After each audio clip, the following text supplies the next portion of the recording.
Hey everyone, Harrison here from the VoiceForm team, and thanks again for tuning into our videos.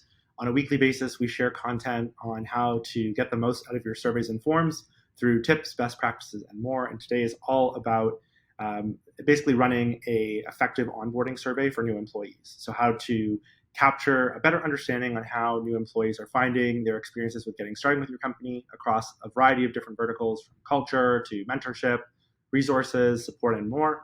And if you have any questions, you can always check out our blog at voiceform.com.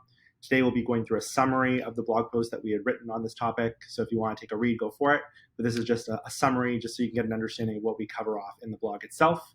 So how to create and run a new hire survey. So again, whether it's for onboarding purposes or really just wanting to get a pulse after a certain period of time after new hires have joined, this is a really great survey to do. It's ultimately something that a lot of people leaders don't necessarily think to do, but it's really important, as you can use this information to measure over time the effectiveness of what new hires think about ultimately a number of your practices, from onboarding to their first core projects to getting started with the team, culture, etc.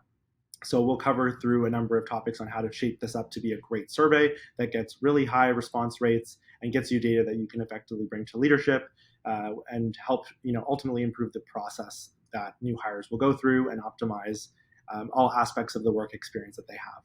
So the first thing that we cover off in the blog is really what questions you should be asking. So we give you some tips and suggestions on the different kind of parameters that you can set up to ask in your survey. So examples of this include around highlights that the new hires will have for their experience going through orientation, what they thought of the resources or modules that they had to go through to learn more about the company and the work that they'll be doing, and also the culture and values of your organization. If there are any standout employees that really help them onboard successfully or really been there to support them from day one, it'd be great to learn a little bit more about those types of employees. So you can reach out to find out what they're doing to shine in those different aspects. From there, you can also ask things like, what do you think overall of the support and resources that you're getting, not only just within the short term, let's say the first month of getting started, but for the long haul, over 30, 60, 90 days or more. So you can always run a number of different surveys if you'd like. One thing I feel that often goes unsaid, but it's really effective, is you don't have to run one survey and have it, include all aspects of the information you're trying to get out of new hires.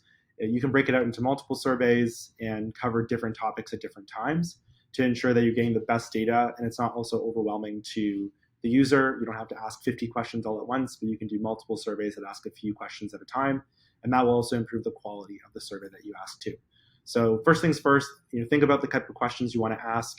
And again, as mentioned in summary, best practices, if you're going to be covering a number of topics, just ask the question, should this be all within one survey or should it be broken out into multiple?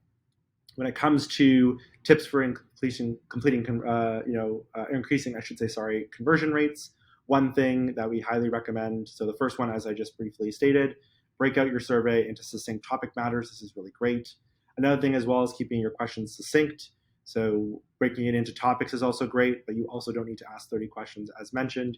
Try and be as efficient as possible so that you're getting high quality information.